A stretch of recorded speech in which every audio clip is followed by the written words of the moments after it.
Welcome to NOACA.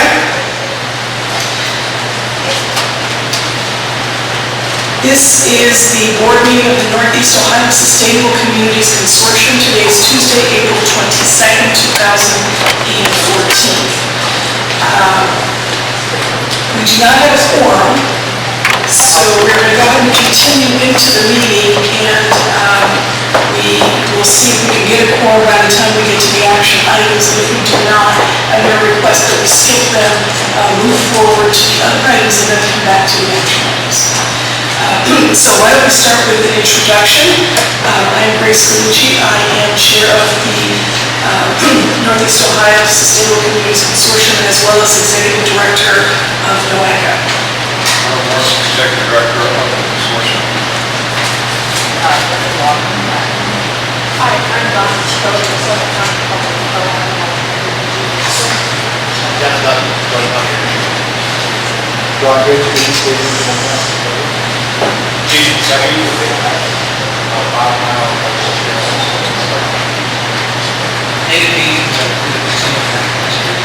Joe Calvin, Cleveland Regional Transit Authority.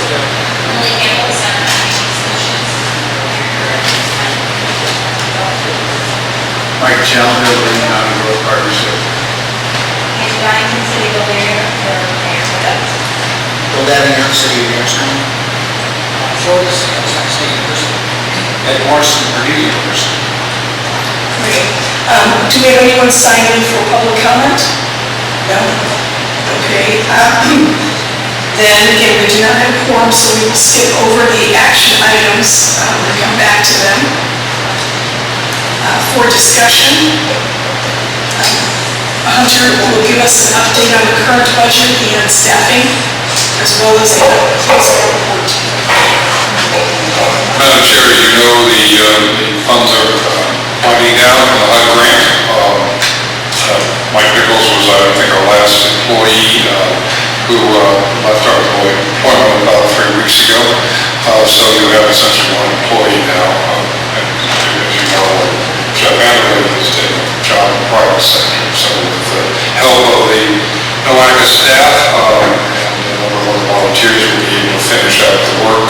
However, our salon is continuing as a need basis to help us get the reports out so we can file the reports. HUD and the finance team is working on that as well. So we're proceeding with a limited staff to close out the work that's necessary and funded from that capacity until the end of June.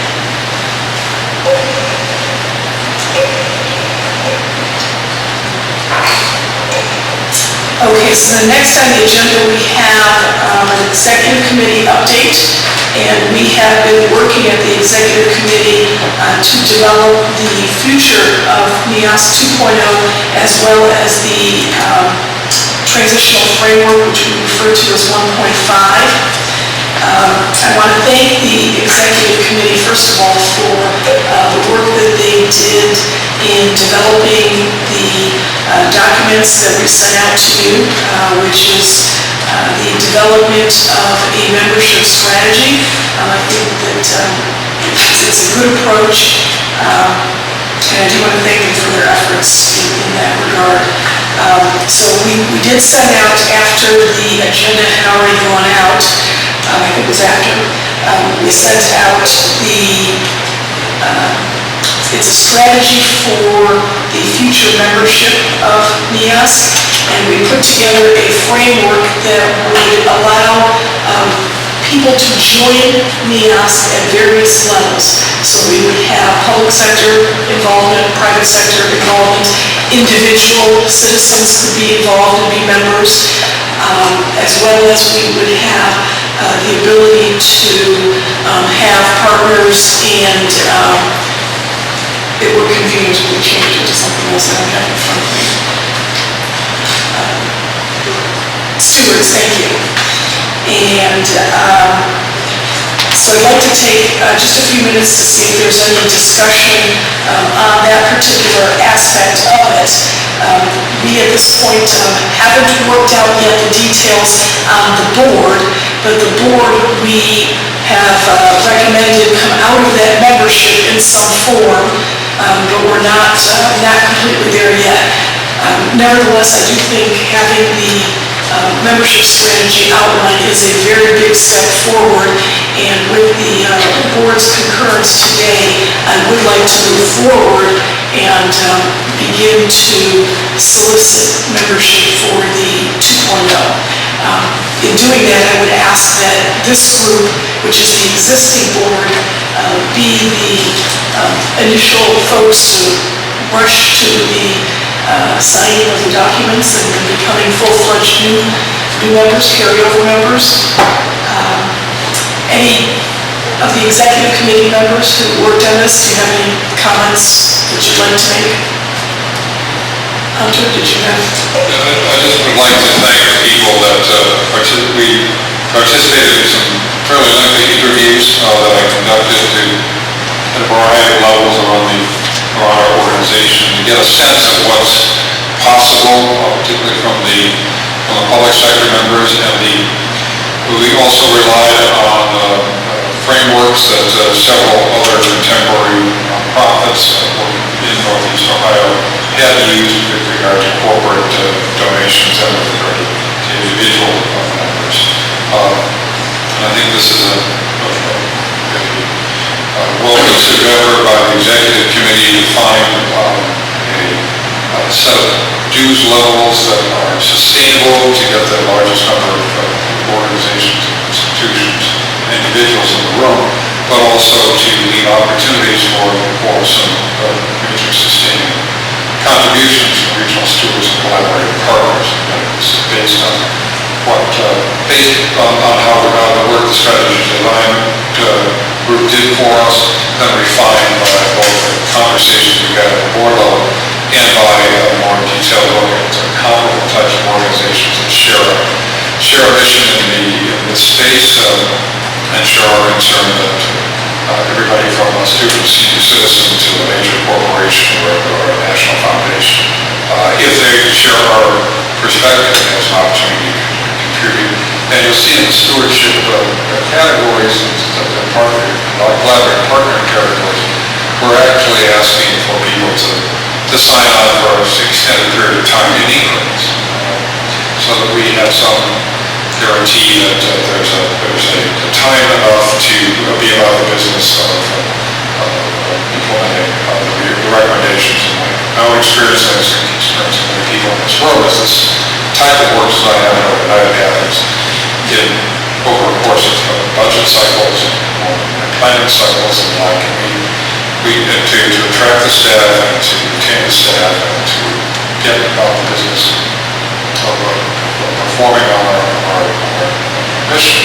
We're going to need to know that some of our supporters, core supporters, are going to come along with that. We're suggesting basically a 3 to 5 year period would be a reasonable period of time to make sure that the plants which you grow in the cold frame actually take place across Northeast Ohio.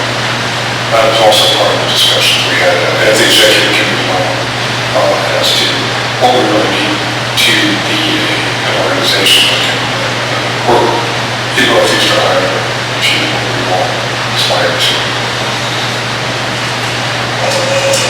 Thank you. And again, I do want to highlight that we made a very strong effort to be inclusive, to make sure that everybody who wanted to be a part of the organization could be and could participate at various levels.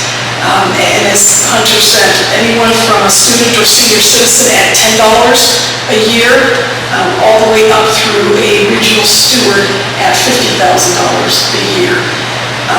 And we indexed the various memberships based also on either budget, I think it was mostly budget, looking at, say, public sector members, trying to be fair and understanding that some local governments have more funding and have a larger share of the population they represent and therefore could afford to pay more And it would be in our best interest to kind of scale it that way so that we have different members being able to be represented.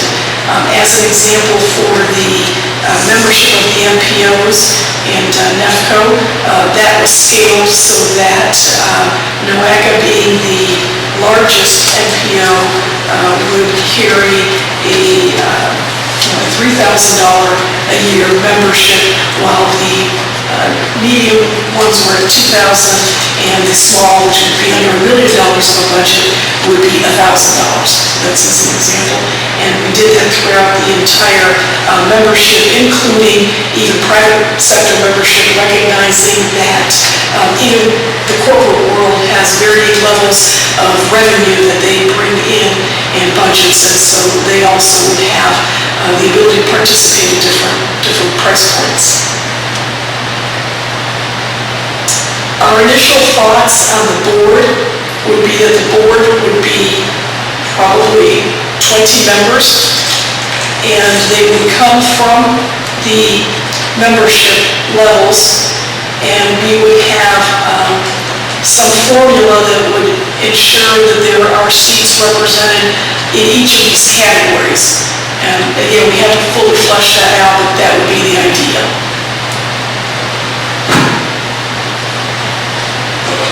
Hey, Grace, on this, they talk about 5-year commitment to 1 + 2 + 2. What does that mean?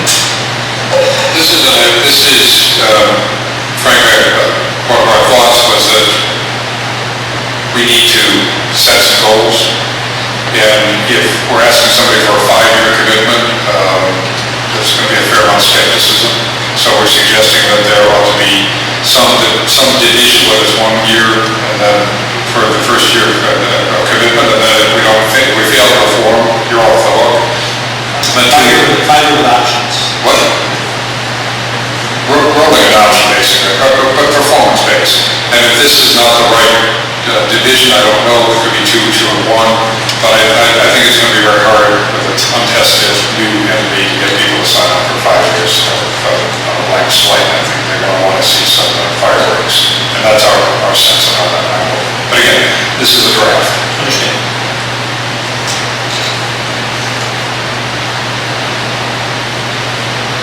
Any other discussion?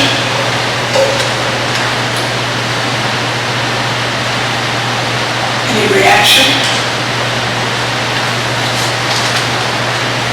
John? Yeah, being on the, Press the button. being on the executive committee and working with everyone on this, just to let you know too that this leads into something that's going to be completely different than we've looked at in the past. The board that you're sitting on right now is 1.0. That was to develop the plan, and develop the recommendations, and to do all the work that we've done over the last 3 years. Now we've got to take that work, we've got to sell it. We want to rebrand ourselves. We want to come up with a board that we know the work that we've done has been good. We want to convince that board to work with us. That's why we're incorporating these large corporations, CEOs, those type of people, to help us go out and start to sell the program out new. So we're not looking at reinventing the board we've got. We're looking at a new board, a new philosophy, if you will, and a way to implement this. And if we can get the folks that we've shown, that's why we came up with this charter of the different funding levels, and incorporate some different people that haven't been involved. The first year, the 1 year of the 1, 2, and 2, we've got to sell the program. That's what we're starting on now. So I just want to explain a little bit where the executive committee was coming from on this, and where we want to go with this setup and with the new board, which we're still thinking about and trying to develop. Great, thank you, John. Excellent points. Keeping in mind that NEOSCC 2.0 is not implementation. And so we will be looking for a board that can best forward the organization in that direction. What is the budget model we're looking for? Well, at this point, we decided at the executive committee tonight, we do have some documents prepared to sort of talk about that, and we thought at this point we should allow the future board to really make the decisions on what the organization looks like. But if we had to fund it and staff it at the most minimal level, I think we were saying about $250,000. Between 250 and 300, and you recall that the strategy design analysis suggested 300 to 500,000. So we have been looking at ways to pare it back to what would be a minimal operation moving forward. But again, it will be the board's decision as to what they need, who they need, and how they want to fund it. And, with the idea of a budget, it becomes extremely important for us as we try to recruit members, particularly the regional stewards and collaborating partners that are bringing larger funds to the table. If we have strong membership at the public sector members, the private sector members, the nonprofit, and even the individuals, it helps us to leverage the concept and sell the concept and get folks to be there with us. Certainly with the regional stewards and the collaborating partners, we will also make a pitch to the folks who already participated in NEOSCC. For example, we would be reaching out to HUD or to DOT or to EPA. We would be reaching out to the fund. Yes, Lucy, I do think we have a quorum. Yes, and we're waiting for just one more. So, Franny, thank you for coming. You're there.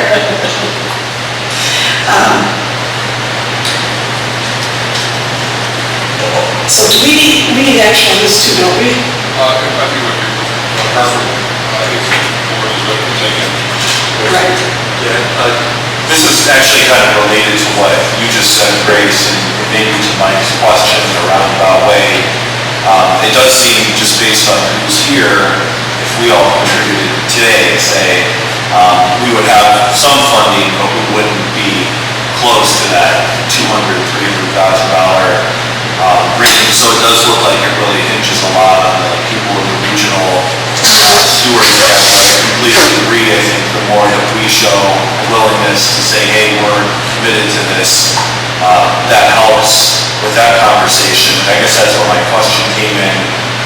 Do we have a strategy right now, or is there any sort of a framework in place for how we might make that ask or approach those entities? And for our part, we would be glad to help with that in any way we could. But I'm just curious if you and Hunter, the executive committee, had talked much about how we might go about talking to, say, state agencies or federal agencies. We started having that conversation. We have not finalized a strategy per se.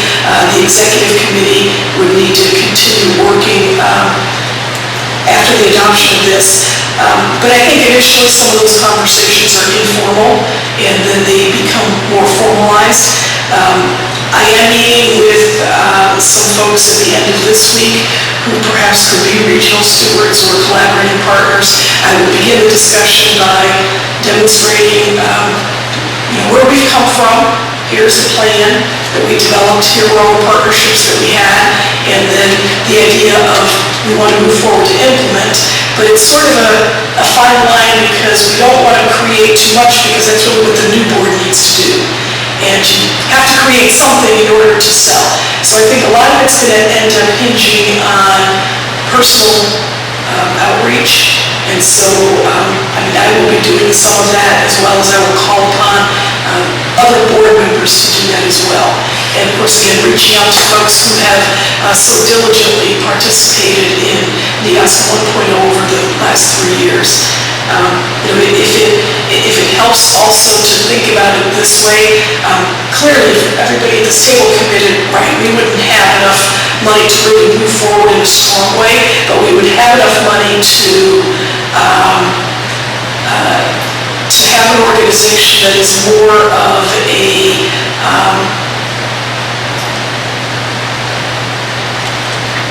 trying to think of it, we call it the OARC model, where an OARC is the Ohio Association of Regional Councils, and basically that means that the majority of the work is done by the members and not by an outside or consultant or not by a staff inside. Certainly there might be some staff assistants that we could hire on a part-time basis or something. There certainly might be some consulting work that we possibly could have enough money to also spend on, but a lot of the work would be initially the members. The idea would be that we're still trying to go with our goal of trying to identify members for the new board by July 1. We're still trying to keep that goal, and if the board is good with this membership level document, then we would like to formalize it, send it out, and start recruiting. And again, at this point, it would be reaching out to the people who are currently on our mailing list.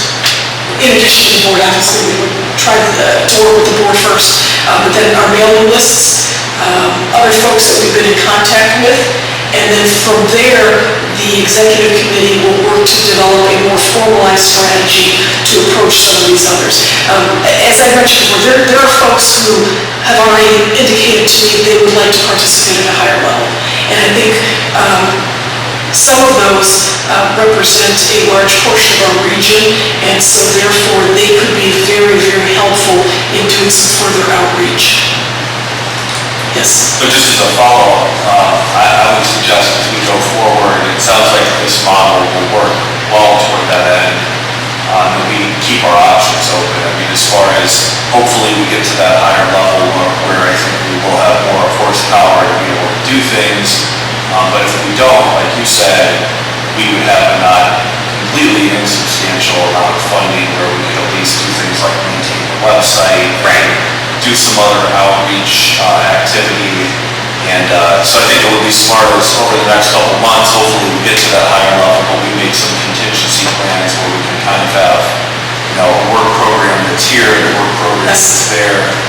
And the final question, I think, so the dues would just go to NOACA as the fiscal agent, and you would hold the funding that would be everyone's membership dues?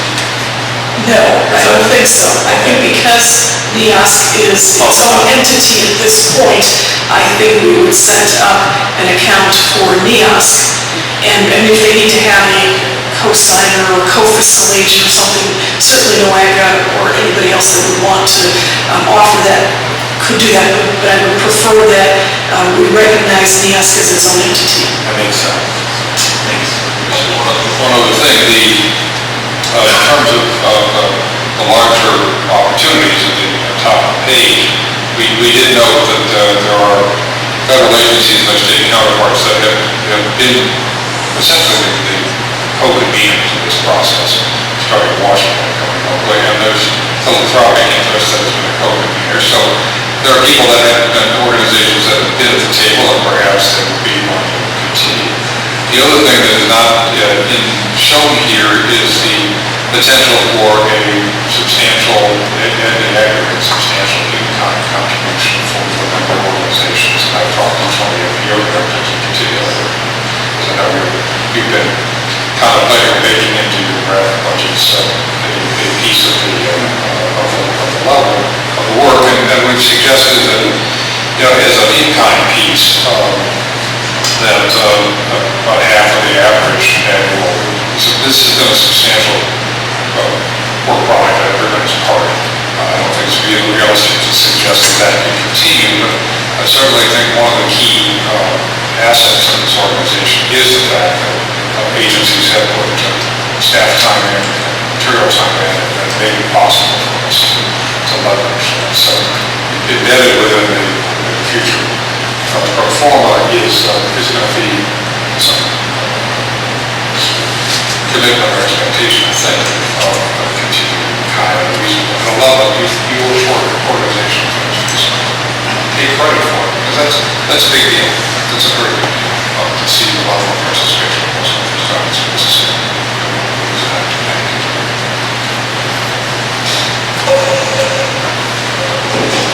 Okay, any further discussion? Then, now that we have a quorum,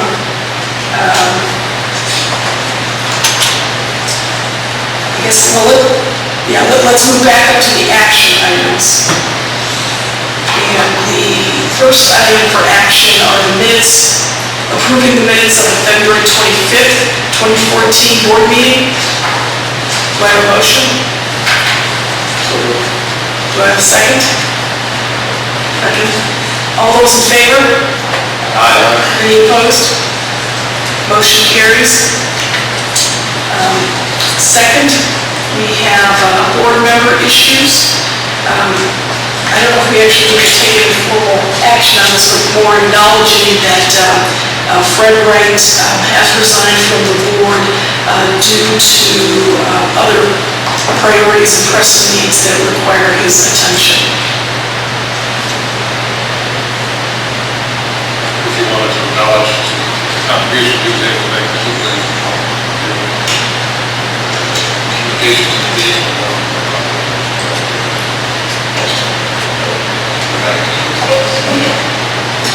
Yeah, we do want to thank Fred as well as the Akron Urban League for their very strong engagement during the last few years, and particularly in giving us wonderful meeting space to convene in.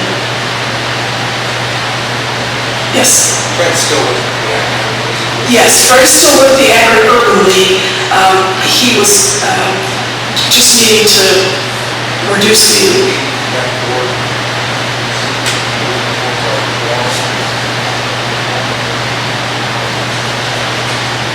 Yes, it would.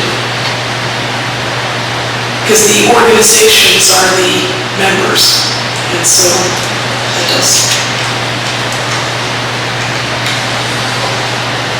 And then next we are acknowledging, so do I need a motion? I put it in there just in case anybody wanted to staff or something. Well, I'd just add that Fred and I co-chaired the communications and engagement, and he was consistently active in that process and contributed quite a bit. I'd like to acknowledge that, and to the extent that we could convey that to Fred, thank him for his support and insight in that whole process. I'd just like to express my appreciation for his participation. So maybe make a motion to send Fred a letter on behalf of NEOSCC thanking him for his contributions. I would so move. Great. All in favor? Aye. Bob? Any opposed? Motion carries. The third item, Madam Chair, is simply acknowledging that we continue to receive various resolutions from time to time, so you have a record of that. I know other organizations have sent resolutions in. Part of what we want to do is to have a record of those up there. The Board of Trustees of the Activities of National History passed the resolution on March 23rd. So please add that to the list. Yes, my apologies there, David. You did send it to me. I assumed it also went to Hunter, so my apologies for having it left off the list, and I did mention that to Hunter prior to the meeting. So here also, are there other folks? No, nobody else has, I don't know. So many of these things came in before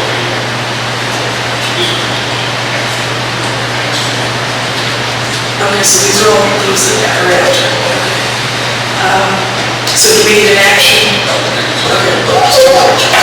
All right. Bob? I got an email from somebody that said, oh yeah, they actually, the other one. Oh, really? They do that. It's sort of not planned. Somebody, Georgetown. We got a copy of an email from somebody. Good job. We'll look into that. Yeah, that's okay. All right, terrific. So then next, I would like to, do we go right into the workshop, or the workshop is after? Actually, I guess it would be We got the workshop afterwards. afterwards, okay. So, So, yeah, take action on the membership levels. right. So if I can get a motion to, Jill, motion to adopt the membership levels. Do I get a second? Who's the second? Fred is the second. Jill Calabrese. This is a committee. Committee level, this allows me to begin to send out these documents requesting participation and membership. Okay, all in favor? Any opposed? And I can, and I would be proud to be the first to pledge NOACA's support in becoming a member of NEOSCC 2.0. Okay, Next, what we have next is, I did include a copy of the survey, the board member survey that we did promise at the board meeting. As they listened, Joe Donald managed that, we got it to NEOS. That's just the background.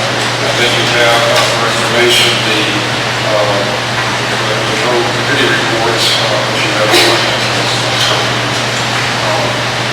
body outstanding contracts. Basically, again, we're going to wind down code and managing the capital of Cheryl Rukowski and her staff very carefully to make sure we land where we need to. Finally, there's the leverage match report of January 3rd. We would like to get every report in to us during the first quarter of 2014. We know that we go basically third quarter of 2013. I've talked to Steve Cerny and said, given that we're overmatched, if we simply do a lockdown as of March 31st, that's fine. So please get your reports in, so one of this section out, so we can send to the final report. But we may receive the goal, and I just would like to know the last and best offer.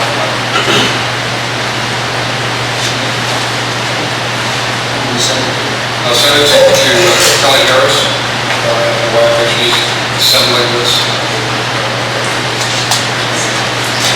Sarah, help us make sure we get You would like that done by when? yesterday. I think. but if you work some more today and tomorrow, please submit that as well. Right. No, I think if we can have it, the end of May, but survey, but I get the next 2 weeks as possible. Go on, packaging the stuff. Where is it? Yes. Well, any old business? New business? I have a motion to adjourn. I was almost going to say it even without you saying it. Second, Jason, all in favor? Meeting is adjourned, and please stay for the workshop, which will be conducted by Ed Morrison. The executive committee did have a presentation by Mr. Morrison several weeks ago, and determined that it would be very valuable for us to have him work with the entire board and to offer his assistance to us as part of the work that he's doing at Purdue University. I think that would be a tremendous partnership for us. And so I am going to turn it over to Ed. Okay, thank you. We're moving from a formal board operation to a workshop. And so you're going to see the next hour how you might be able to use the expertise that you've developed over the last 3 years to help guide the formation of networks that actually do the implementation of the work that you're doing. I wanted to introduce you with about 10 minutes of background to give you some sense of where this came from. And then we're going to jump into the workshop. And the workshop will give you a sense of how strategic doing actually does this work, how we work together on this. First things first, however, the strategic doing credo, which is brought together by the design team that's working on strategic doing. We have a network of national universities that are working on strategic doing, headed by Purdue, anchored at Purdue, but including Michigan State, University of Wisconsin, Arizona State, University of Alaska, Kansas State, University of Missouri. A variety of universities are coming together, and this is the credo that they had started to design. And it really aligns very well, I think, with the work that you're doing, and that's why I brought it in here. The notion that we have a generational responsibility, that collaboration is at the essence of meeting the challenges we face, that collaboration just doesn't happen, it requires open and honest and focused conversations, and that we actually are going to learn by doing, not just by talking. So this really guides the formation of the strategic doing network, both nationally and increasingly our work internationally in the UK and Australia. The work that you've done, as I see it, is an excellent example of working in a very complex area, talking to a lot of people to describe the elephant, trying to describe this complex thing we don't see, which is a regional economy. And the work that's been done has been really exemplary in my view as to how that conversations can be brought together in some measure of coherence. In this work, the coherence is more important than vision, but coherence is not enough. We have to actually move together and start to implement. So it's not enough to simply put the report on the table and essentially say to folks, okay, here it is, just go do it. Not going to happen. This is a challenge facing Alaska with its move toward diversification away from oil. It's Central Florida's increasingly need to diversify. It's Kansas' need to grow its rural economy.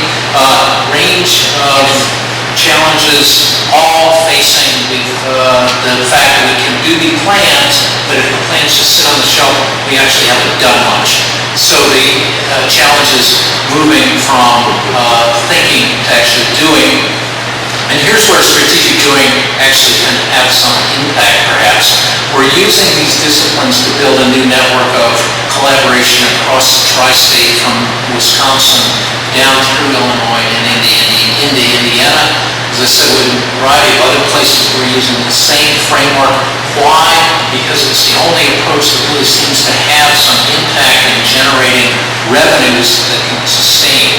So, apropos of your discussion in terms of creating a platform organization in Chicago region, we're also looking at a budget. In fact, we have an initial one-year budget to get us off the ground of $250,000. It's funded by EDA. We've used strategic doing models with EDA and the Department of Labor, have not exposed them yet to HUD or EPA. But federal agencies are looking at these new approaches. Why? Because again, how do you actually get this stuff done? These are lessons that we started learning in the mid-1990s with Oklahoma City. It's also the lesson behind Charleston, South Carolina's rather dramatic transformation into a high-tech area, in spite of the fact it does not have a regional university. It's one of the 75th largest metro, but it's ranked in one of the top 10 in software and internet technologies. Again, they focus on building these new networks using strategic doing, and it's also undergirding a lot of the work that's being done up in Milwaukee to build a water hub. Strategic doing workshop in July 2008 really helped kick off the water hub. And this is why a lot of people are calling us and saying, what are you doing? How are you learning this? And the bottom line is, I think we've cracked the code on regional collaboration. I think we know how to do it. I think we can exemplify and scale it, and I don't think it's requiring a huge amount of money to do it.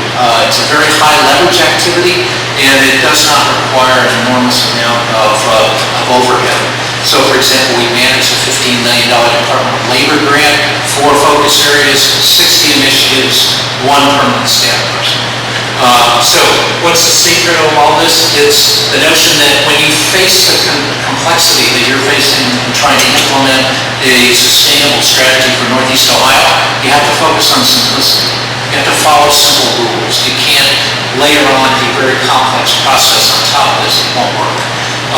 This is a notion that's caught on in the business community, and the notion is that strategy is in very highly developed markets, highly evolving markets, very turbulent markets. So strategy is really simple rules. So to leave you with this, I hope you walk away with these 2 points. Strategy answers 2 questions. In this environment, strategy answers 2 questions. Where are we going and how will we get there? Returning to these 2 questions is really a critical part of actually moving something into implementation in the civic economy. Continuously asking what's the outcome and what's the pathway. This is a simple discipline, but it is not easy. So in order to break this down, what strategic doing does is it takes these 2 components, the outcome and the pathway, and we start by guiding a conversation around 4 questions. The first question, what could we do? The second question, what should we do? The third question, what will we do? And the fourth question is, when will we come back together, or what's our 30-30? When do we come back and report on what we did the last 30 days and set our next 30-day time bucket? So constantly moving forward with fairly clear time buckets, very clear time buckets. I would argue that what you've done so far is spend 3 years on this first question of what could we do to make this a more sustainable region. The real challenge now is figuring out all the 41 different initiatives that you've outlined. What should we do? Where do we start? So that's what we're going to focus on in the next hour. We're going to share with you a very fast way to essentially set some priorities on starting. The third question of what will we do pushes the implementation away from a board, away from a staff, and pushes it out into the community, into the region, and the role of the board, the role of the staff is really to guide these networks as they form and to encourage them. And then that discipline, when we come back together again, what's our 30-30? Critical piece of the discipline, often forgotten, and this is where a lot of regions fail. So, by following these simple rules, what you do is you create a swarm. You don't create a mechanistic notion of a region moving lockstep forward. It's actually a swarm of new initiatives moving forward that transforms the economy, because at the end of the day, the swarm transforms the economies. That's what's happened in Oklahoma City, that's what's happening up in Milwaukee with water, that's what's happened in Charleston. It's the swarm of activity that can be targeted with a piece of work that you've done that really transformed the region. So part of the challenge here is for you to learn the simple skills of strategic doing and start to model this behavior moving forward. So the alignments that we see in strategic doing emerge over time. We start with the notion of building platforms. So we're building a platform in Chicago, just like we're talking about building platforms here where these new networks can form. And we start with the low-hanging fruit. Start with the easy things first, the stuff where we actually have some momentum and we can expand it. So today we're just going to focus on taking the most complex area of the report, which is the community network area. And in 2 groups, we're going to set some priorities, and we're going to do that within an hour. We have to learn to do our strategic thinking together very quickly, because nobody's got enough time to spend a lot of time on it, so we have to use some disciplined conversation around it. So you have a strategic doing pack in front of you, and we use these packs to guide the conversation and answer questions. We're not going to get all the way through this pack in an hour. Everybody got a pack. If you don't have one, we'll get one for you. But the pack is exemplary of the type of work that's done in a workshop workshop that goes anywhere from 3 hours to 2 days. But it's done very, very quickly. As you answer all of the questions in the strategic doing pack, you generate all the components you need for a strategy for your open and loosely connected networks. So you're bringing discipline to these networks that are formed. In the May workshop, you are going to be asked to be network designers. We're going to move forward on designing initial networks for the community, the existing communities, the transportation choices, the protecting the environment, and the collaboration network. Today, we're going to simply focus on the community network, and we're going to, again, show you how in a relatively short period of time, less than an hour, we're going to be able to take the strategic intuition of this group and start to figure out where do we start all of this initiatives. So with that, let's break into our two groups. We have in your packet, you have a listing of the two teams. Tried to take the people who are come today and divide them pretty equally around disciplines. The green team, located here in the new boardroom, and we'll have to move some chairs around. That is Kelly Ritter to be managing that. The blue team will go into the old boardroom. Everybody got that? See that listed? Okay. The green team, Angie Banks, Joe Gallagher, John Getchy, Bob Now, Mike Challenger, Mike Campbell, Sarah Meyer, Mike Lyons, and Bill Evans, you'll stay here. We'll move some tables around. Blue team, Freddie Collier, Grace Lucci, Jason Segedy, John Ramsey, Stephen Beach, Thomas Skoda, Ron Shortis, Jeff Dutton, and John McFlurry. Okay, and now we're going to come back. We'll come back 10 minutes up and reconvene. By that time, we'll have a little bit more. Okay. Let's see. Green team. Let's reconvene. You're leaving. Your team's blue. Yeah, you're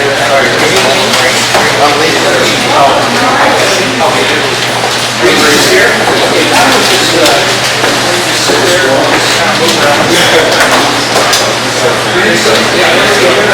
Okay, so I'm going to leave this because I feel like I'm in there. What I'm going to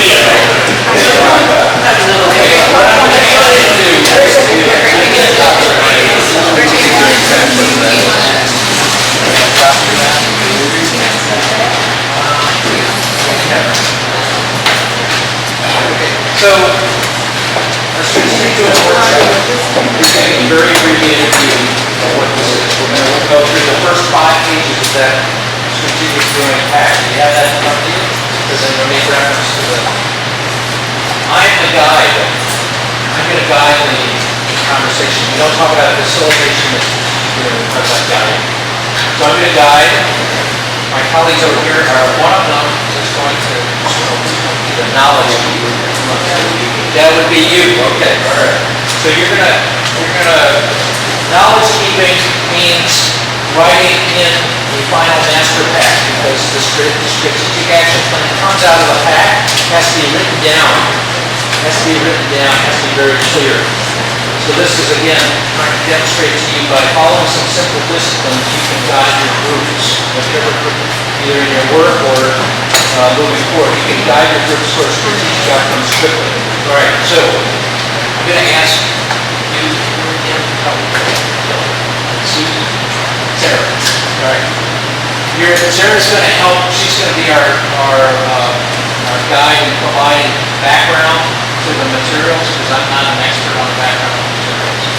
All right, what I want you to do is go to page 2. Go to page 2 of the strategic doing pack. Read through these recommendations. And if you have any questions, Sarah's going to help us answer these questions. But do you understand these are all of the recommendations that were bucketed underneath the community development, investing in existing communities bucket. So take about 3 or 4 minutes to read through that list.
about. Can't remember, don't think about, don't remember, I don't remember what they're talking about. Everybody feels comfortable roughly with those recommendations?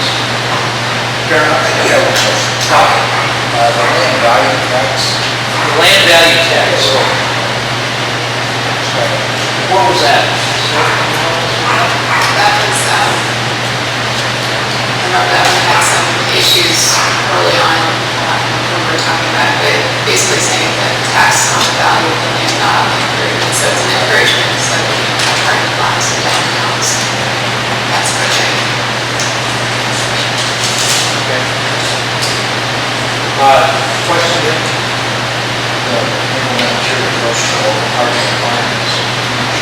Well, then you pure approach to, which number is it? 2.3. You remember what that is, sir? Yeah, the tiered approach is that if you're in an area that's well served by transit, you don't need as high of a parking ratio when you're building a new building, that sort of thing, so that you're not overbuilding parking. Okay, so, everybody okay? I want to take you on to the next page, page 3. One of the ways that you can quickly design a prioritization exercise with a diverse group of people, like what we're doing today, is to look for the low-hanging fruit, which means the things that are likely to have a big impact that are relatively easy to do. So we ask people to take each initiative and evaluate it along those two dimensions. So if it's likely to have a big impact, you want to give it a 5. If it's likely to be very easy to do, you also want to give it a 5. So hard is 1, easy is 5. Small impact, relatively small impact, 1. Relatively large impact, 5. Obviously, all things being equal, we want to go for those initiatives that have a large impact and are relatively easy to do. Using this process in Arizona State, we're able to take about 80 people in a row, take 23 different recommendations for their solar cluster, identify the top 3 in a space of about 10 minutes. So it's a very useful technique that you can use. Why? It's very open, it's very clear, the basic criteria you're looking for low-hanging fruit, most people agree with.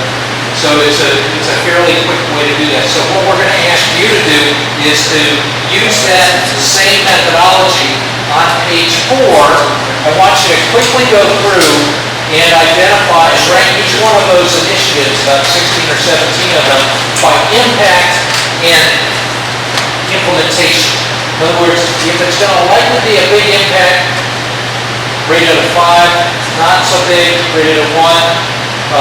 If it's likely to be very easy to do, something we're already doing, we can just expand it. 5, something we don't know anything about, we've never done it, there's a lot of political problems, rated a 1. Obviously, you want to avoid rating all of your initiatives 5s or 3s or 1s because we're trying to understand where these things go. Everybody's doing this stuff, so don't, we're trying to draw on your strategic intuition, not your analysis, but your intuition about where would you start, okay? So I'm going to give you 5 minutes to go through that list and see if you can quickly rank them. I want you to write those numbers down because you're going to read them off to us.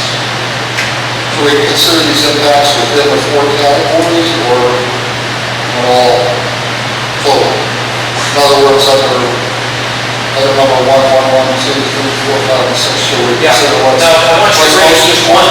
No, I want you to rank each one of them. Okay? So we want to come up with a listing of all 17 or something like that and see how they play out.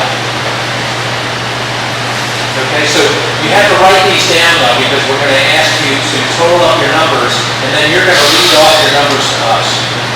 Okay? Now, you can also do this with text building if you want to do it that way. We're just going to do plain old sheet of paper.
you're asking about a tiered approach to housing or to parking, parking page 145, basically a way of addressing parking standards relative to transit. We have alternatives, the transit movement, we have to understand.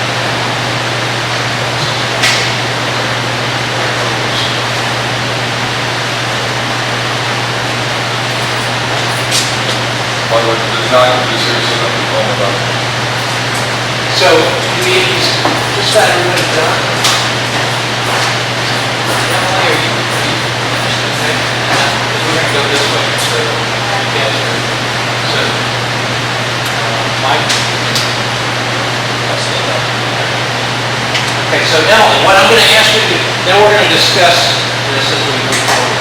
But Emily, what I'm gonna ask you to do is just go down the list and give me the total number you came up with, the 1.1, 1.2, and all that, okay? So, and we're gonna record that. So, fire away. All right, 995, 73,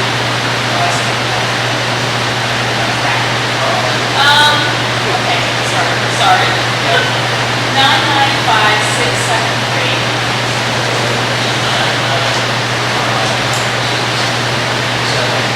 Got it. 634, 785, 6584. Okay, so 634, 785, 3, 65. Let's keep them here. Not stuff. Set fast, Yeah, okay. Ron? I'm sorry. Joe? 876. 786. 577. 788. 7576. Great. Mike, you all right? Yes. Okay, 6, 7, 7, 7, 8, 4, 7, 6, 5, Just a second, I'm sorry. 847.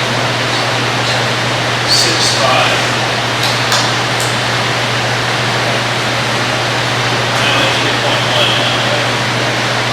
5, 7, 8, 6, 5, 6.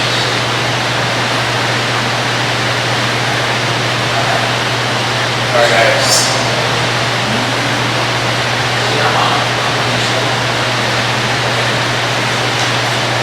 Go, Bob. 686, 642, 576, 648, 5766.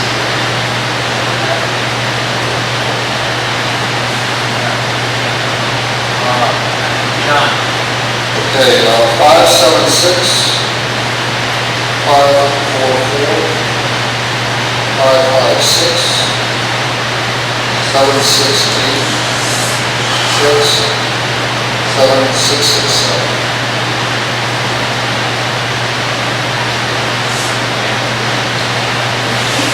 Really good job.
Seven, nine, seven, nine, 10, 5, 7, 6, 5, 8, 7, 8, 7, 6, 6.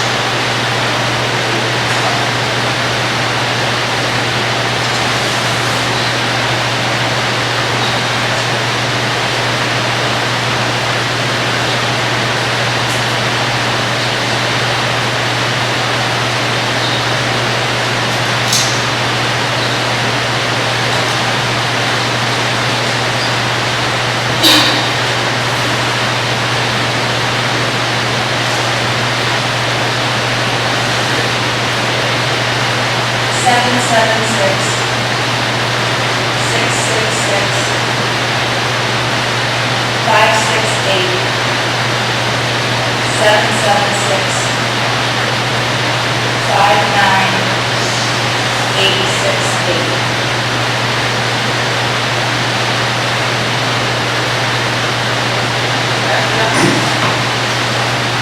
All right, 6, 8, 6, 3, 8, 4, 7, 4, 6, 8, 7, 7, 5, 6, 7, 4, 4.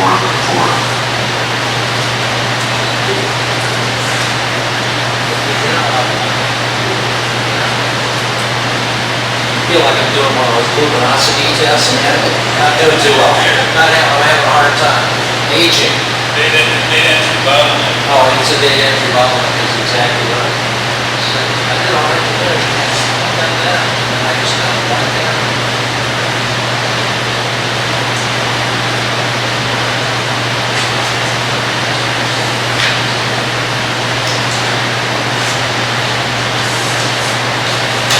Okay. Just eyeballing it right off the bat, 1.2 comes out with, 1.2 comes out with 71.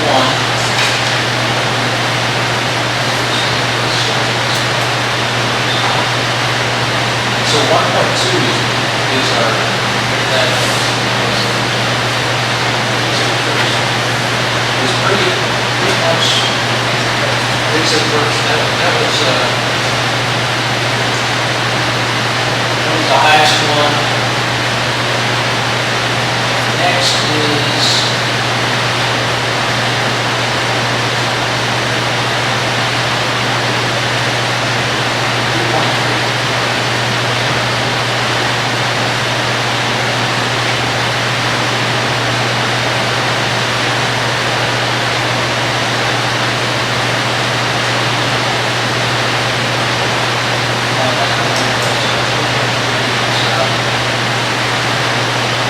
then we have a bunch running around 66. We have 3.1, 3.2, 3.3, 1.1 are all bunched, and I'm sorry, 4.1 are all bunched between 61 and 68. So we got one that's hanging out there pretty high, and we got a bunch, and then we got everything else is in the 50s. And the lowest one, 1.6.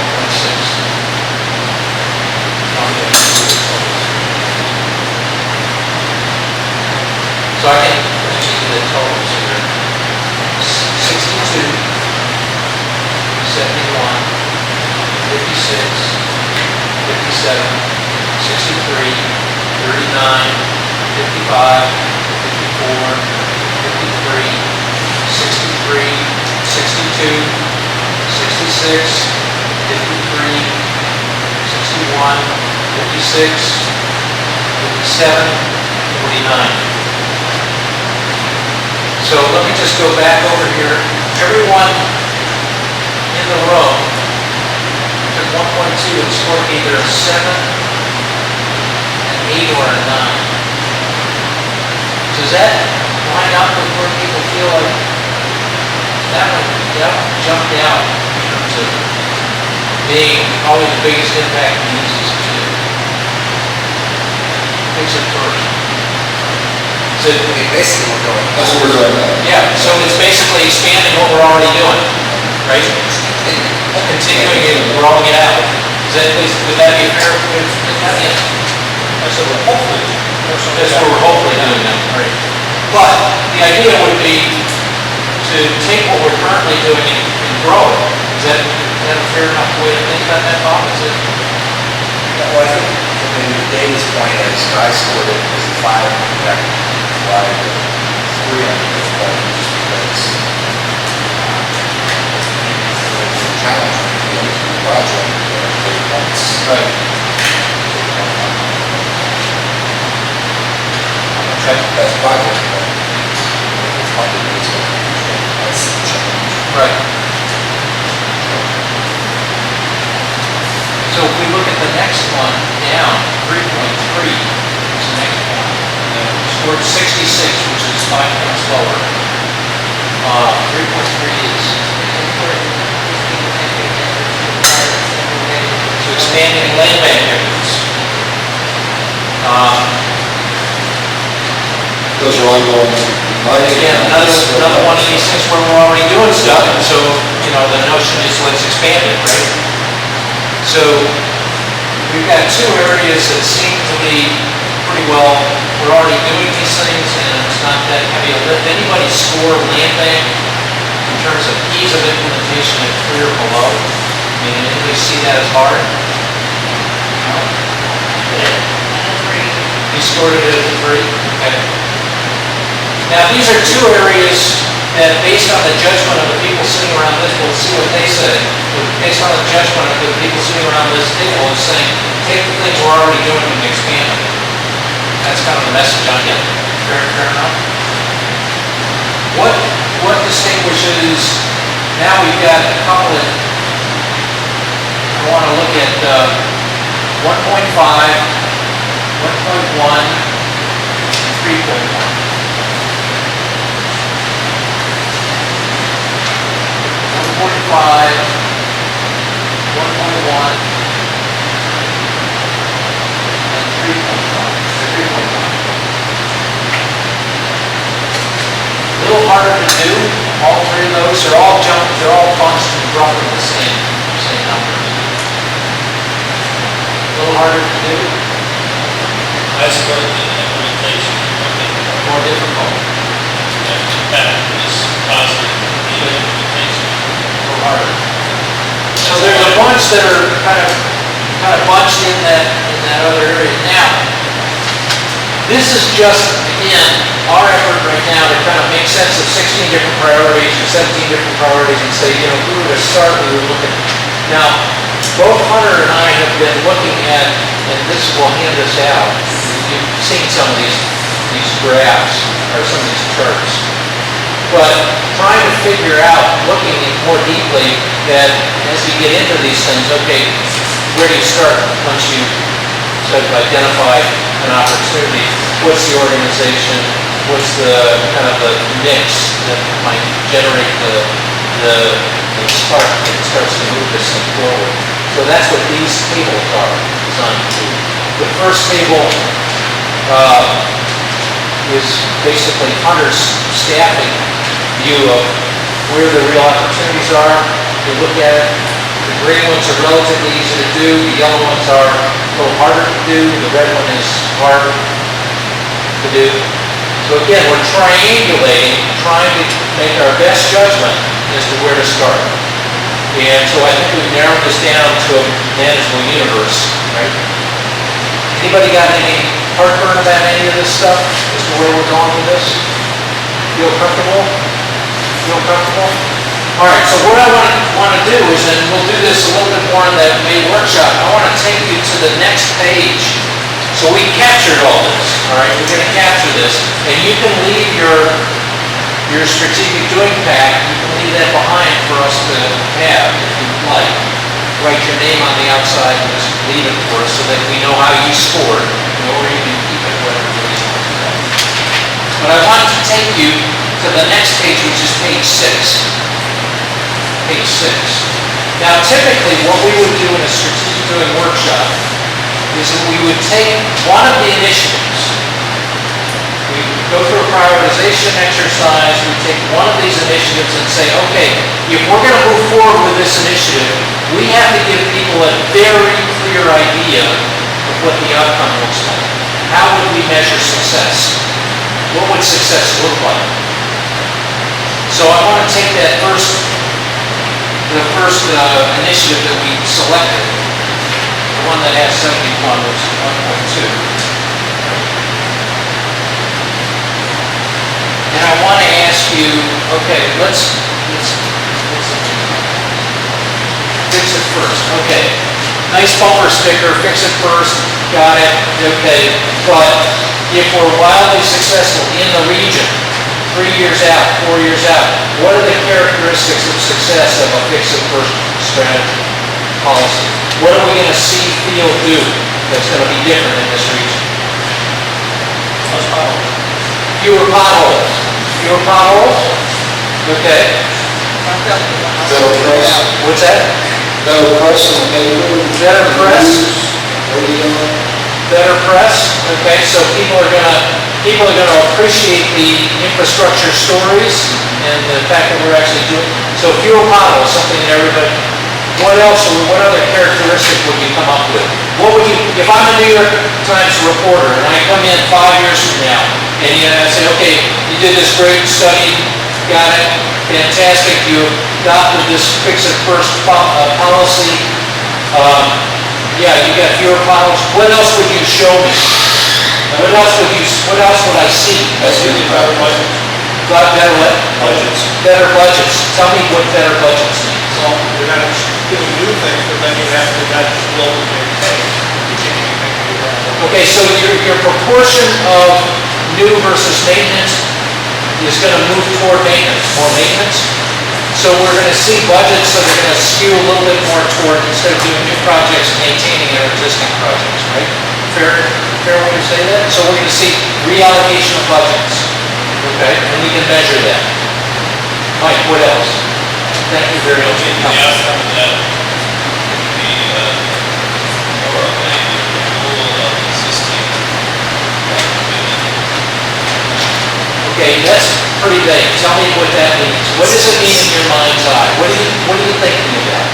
Well, I think when you allocate resources, not to do further expansion of infrastructure, you are investing in the Existing communities. existing communities, and the ultimate outcome of Right. this to me is that you are, there's an element of revitalization of those. Center City revitalization, can we call it Center City, or is that not the right way term to use?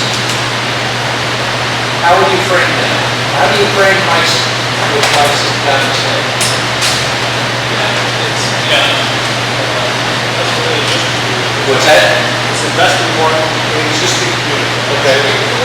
So the geographic, we could look at, in theory, we could look at our geographic distribution of where our projects are, and they're going to be more concentrated in our existing communities. Is that a fair way to say it?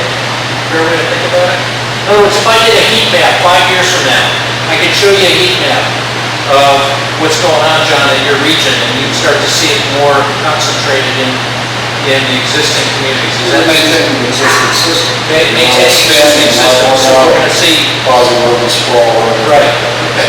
So the point of having a very clear understanding in this group of what the outcome is we've got to get, if we're going to get people to get involved in this, we've got to tell them exactly what we're doing, where we're going. Fix it first. Again, good bumper sticker, but bumper stickers don't really move people.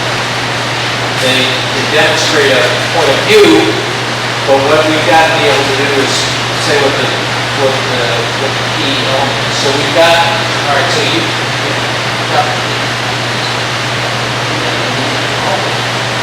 is already done. Difficult. Okay, so part of what I want to do now is we've got an outcome, we're going to measure it in terms of, I'm going to argue, key amps of where the budget's going geographically. It's going to be going into existing infrastructure as opposed to new infrastructure. We can demonstrate that geospatially perhaps.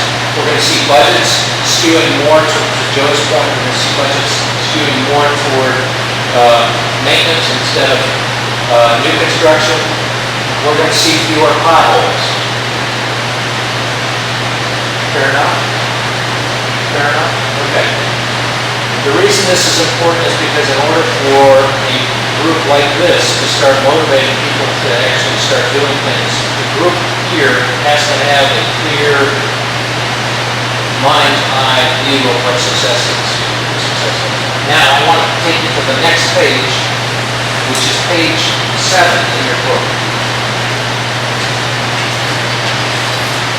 And I want to say, all right, now you've got a fix-it-first policy that you want to promote. What's one project, regional project, that we could undertake to get us toward that outcome? What's the project? What's the project that we would devise that could make our different efforts that have started, sort of sprinkling around the region? Some jurisdictions are doing a fix-it-first approach, some aren't. What's the project that will help us accelerate the deployment of fix-it-first as a strategy? What's the one thing we can do? What's a project we can do?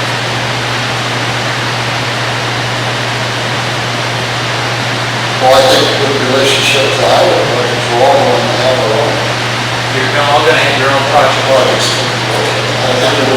There's not one regional project. Okay. Is there any, okay, so there's not one regional project. Is there, John, is there a sense, though, that some places are taking this policy more seriously than others? Again, forgive my ignorance, but I don't know. Why was this even in the report? If everybody's already doing it, why is it even in the report? What's the next level of transformation in this region with regard to fix-it-first? We're already doing it. What's the next level? I don't think we're already doing it. There's some of it. There's a lot of pressure not to do it. There's a lot of pressure not to do it. We've got two projects going on here. We've got, one might be a fix-it-first project, which is moving about bridges, which are very expensive, which are terrible to pay. Right. And next door, we're building a new opportunity corridor. Right. With mixed output and results. When again, there's a lot of existing other roads and bridges that are in important shape. So let's. So there's two examples in this county. One fix-it-first and one more expanded. So what's the target audience that needs to be convinced that fix-it-first is a better, long-term, more sustainable strategy? Well, I think the fix-it-first that came out of public meetings and public discussions, general public has already identified that. But we've got a disconnect because we're not really, according to Joe, we're not really doing this. In some respects, we are. In some respects. I didn't think the fixed-first people favored that do the opportunity corridor. It's just a highway project. And the bridge, they just have four-road turning. It doesn't do anything to the people in the area. I thought the stuff was pothole in one street. Yeah, that's what they were discussing. Yeah. That's what they were talking about. They're talking about it. You gotta fix that pothole rather than do this. So it really is going to be something which gets into a, I think, more detailed street by street. And it's not the three big. The problems are not the big section projects. Fix-it-first. Right. But they're not, but they're the ones that, this business that fix the broken windows. Politicians don't want to. Okay, so I'm just gonna suggest to you right now that you've identified the target audience, right? The target audience is politicians who are basically wanting to find new ideas as opposed to, is that a fair statement, or am I being too? Well, it's different across the region. So in Stark County, we have a lot of suburban sprawl, we have congestion issues, we have port, we have townships, there's fairly major traffic trustees would say, by widening this little farm, like, three lanes. Right. In their mind, it's a fixed first. Right. Another folks' mind, well, that's construction. Right. And that's the reality of. Yeah, different reality. Options. There are other safety issues, protection issues. So to some extent, it's in that. And they would also argue that it's folks economic development, right? Because Sure. if you don't expand that road. Right. And you can't have for their economic development. And that corridor also. I guess see as an economic. my question is, and I don't know the answer to this, so I don't, but this has been identified in the report as something that both people care about and apparently has some support on the board, because the board has voted for this. I mean, you said, hey, this is really very. So my question is, how do we carry on the conversation about fix it first once this July 1 deadline comes and, the first version of this? What do we actually do? Do we carry on the conversation with more data? Do we carry on with more maps? Do we have more conversations with politicians about why fix it first matters? Do we try to create, what do we do? What's the project that starts to move us toward this outcome? This is the hard part. I do think you have to build the case in a more sophisticated way with fix it first. The fix it first is an oversimplification. Okay. And it runs into problems. And at the NPO level, they're routing their funds to larger projects, fix it first scenario.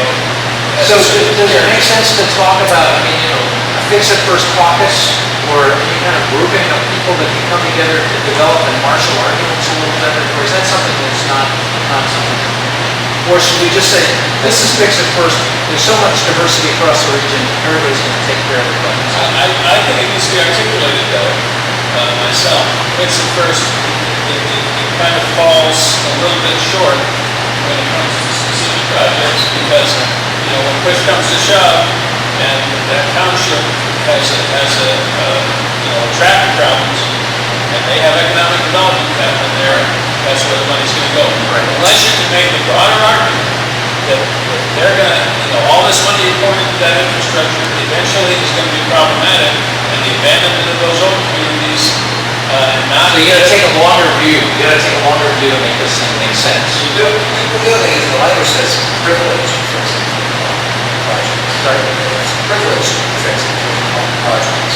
Right. Which means you give them a little extra consideration. It's not saying that they don't do projects. Right. So So it's going to be a balance. Okay. So are you lining up, is Mike basically making a good point that as we think through, what is this, how do we carry through this initiative in the next July forward, July through 6-month period? What are we going to do? What would we encourage someone else to do? Not necessarily us to do, but what would we encourage others to do to carry that conversation forward? What would make sense? Does anything make sense other than, do you want to commission papers on this stuff? You want to encourage Cleveland State to be doing research on it? Do you want to, I'm just throwing out crazy things. I have to understand, as you said, it's we're partially so beginning to assess what has taken place, what is the mix of the success of this policy that is in place? Okay. And to what extent are we actually implementing it? Okay. And what is the result of it? Without understanding that, how can we really assess? Any other thoughts? I'm looking at a long time, but I think other thoughts about, because here's the challenge, all right? If you're going to motivate people to start moving in this direction with this stuff, you've got to, as a core group, you've got to articulate what is the outcome that you want to get to. You've kind of outlined what that outcome is. You've got to get past bumper stickers. And then you've got to suggest 1, 2, or 3 pathways to get there. Because nobody else is going to think about this until you suggest it to them. And then they're going to say, oh, okay, yeah, that's a good idea. Let's do that. So the job of leadership becomes trying to identify pathways that people can, why don't you go down this pathway and look and see if you can find a way to that out. You follow me? Because if you don't do that, all you've done is said, hey, let's get to the river, other side of the river, and somebody comes, that's great, how do I get to the other side of the river? And you go, I have no idea. Well, we're not gonna get to the other side. So coming up with, even, here's what we do the next 30 days, 60 days, 90 days, to move that conversation. What? Go for issue one. Okay, well, that might be it. But it is a repair replacement, same bond issue that has been tremendously successful. It's a very, When is it a vote? When is the vote? it's always been in the past. Yes. But the larger question is, it's about money. Right. We have finite budgets, and I think the need is clearly expressed nationally that you well exceed the amount of. I think maybe you think the general public can ask, what else would we do with it? Okay, what's the long-term economic statement? It's a real education. So that's what I'm getting to. I don't know beans about, that's what I'm getting to, is it sounds to me like this is an issue where we need to get an educational process going. It's not going to be us that's going to do that, but we're going to try to suggest this to people. We're going to try to promote the idea of education. We're going to try to encourage people to start thinking about this long term, generationally, as opposed to short-term ribbon cutting concept, right? So there's going to be some kind of educational process that's going to get us there. We're not going to decide that today, but I'm just trying to align with you. If you want to take these ideas and start to get them implemented, you've got to give people outside, the people in your networks, the people in your elected networks, you've got to give them an outcome and one or two pathways that they can start to move down. Because without the outcome and without the pathways outlined for them, they're not going to move. They're just not going to move. So part of our job, if we want to move from, okay, we've been stewards of the report, to we're going to start to implement, is taking each one of these recommendations and starting to identify what is the real outcome. Make sure we get past the bumper sticker. What is the real outcome? How are we going to measure this? Make it very, very clear. And then suggesting 1, 2, or 3 pathways. Because at the end of the day, what really matters is not the long-term strategy. Right? What really matters is what the heck you're going to do over the next 30, 60, 90 days to move this forward. Small steps, moving it forward. And so we got to suggest those steps. And that's how you start to motivate the networks out here. Not, you start saying, and here's how we're going to do this. We're going to do this way. Imagine a region with no potholes. Or imagine a region, yeah, that'd be great. Huh? But imagine a region that really did reinvest in its. Imagine that you're trying to get people to understand in very clear, concrete terms what the outcome is we're getting to. And then you're trying to give them a pathway that they can start to move down. And that's what motivates people. Okay, so we've gotten through part of a strategic impact plan. We're going to go through each one of the areas. Thank you. We're going to go through each one of the areas in the next one to give you some sense of how do you actually motivate the formation of these networks to get them going. Because it's the motivation of the networks that really changes the region. So it's the 50, 60, 70 people in your networks, or 100 people in your networks that start moving in a aligned fashion. That's what moves the region. So what we're doing is giving you the tools to figure out how to do that. Does anybody have any thoughts or questions, concerns about what we just did today?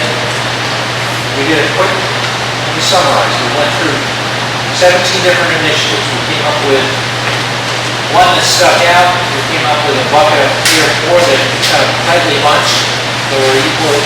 And then we took the one that stuck out and I showed you how you can develop an outcome with measurable success metrics by looking at specific characteristics.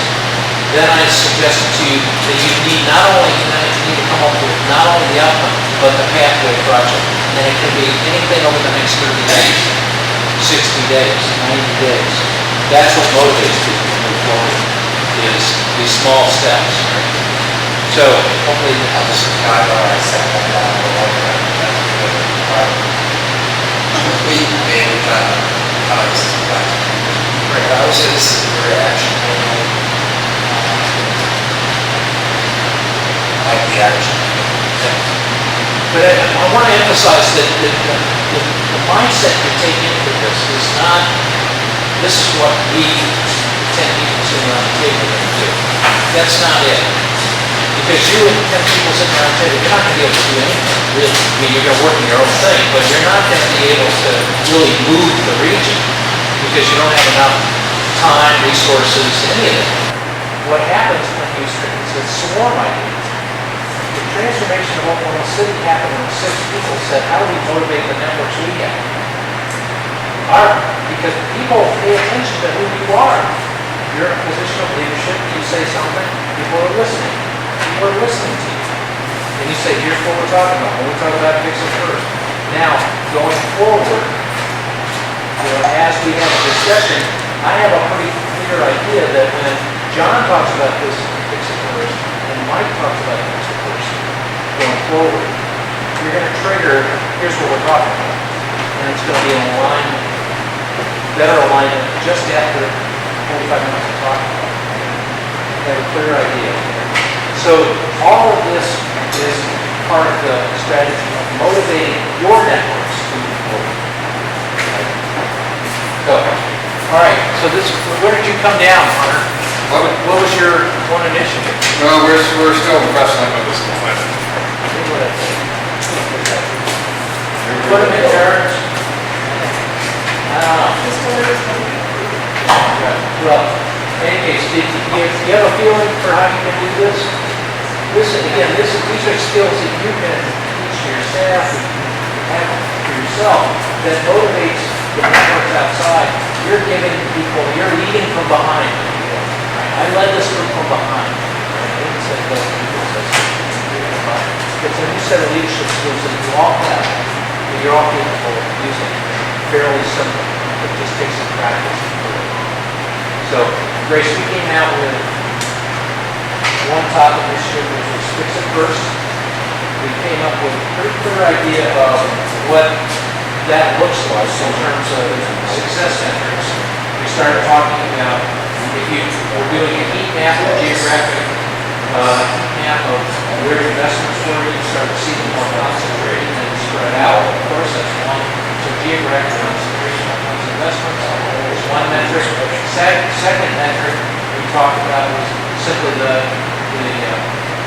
reallocation of budgets away from slightly away from new construction, more toward maintenance, right? I mean, collectively, if everybody added up their budgets, and we have a number of, I don't know what the numbers are. We're spending 20% on maintenance. Now, move as a region, we're going to start moving toward 30 to 40. But I can see that kind of metric actually working. You do that. Yeah. You have to define what part of the discussion is.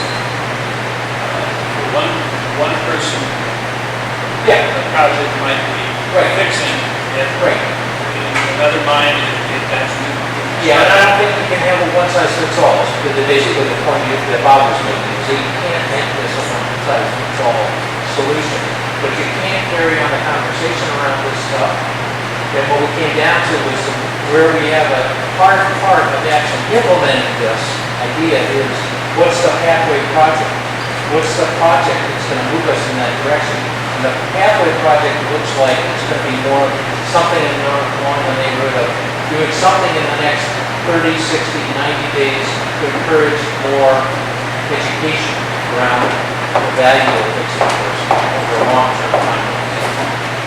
So that's where we want to start focusing more of a time horizon issue than anything else. Because again, even though the report says, lays out the case, the education is still not there.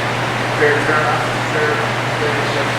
So we came up with a pretty good outline of how this one initiative will move us forward. As you start building, you're not gonna do all 41 all at once.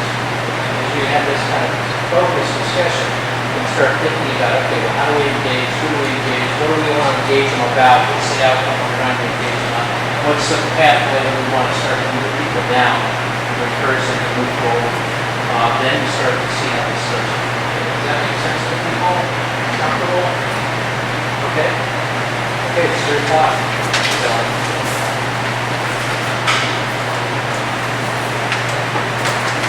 now we're going to also have a little bit of a wrap up. It's not going to wrap up. I can help you wrap up. I did discuss it.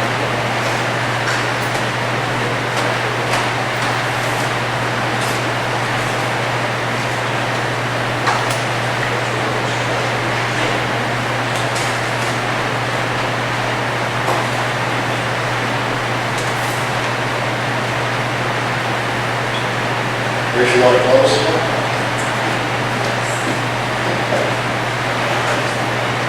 Very long day. Let's go with that. In addition to the meetings, we've got 2 meetings other than after that. I tried, but I had to see the call this one, so I moved the whole. That would make sense. Yeah. So it's all very important. We have lunch to it, That'd be great. we have no room.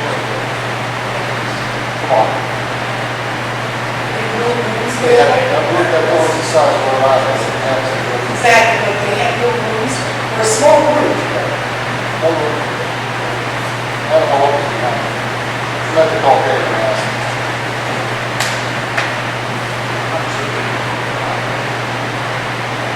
Yeah, my turn.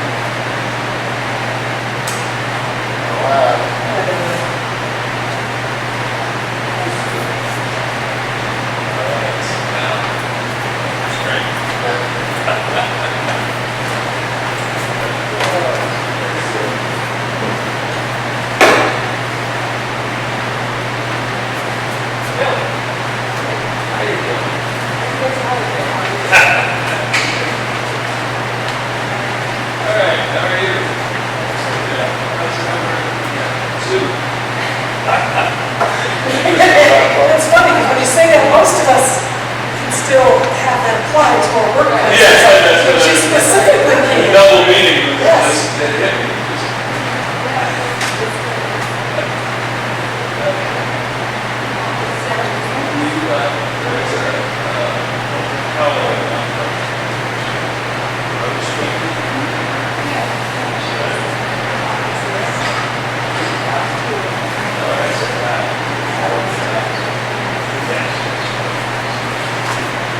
So we're gonna finish our meeting at the time that we're gonna get over there on time.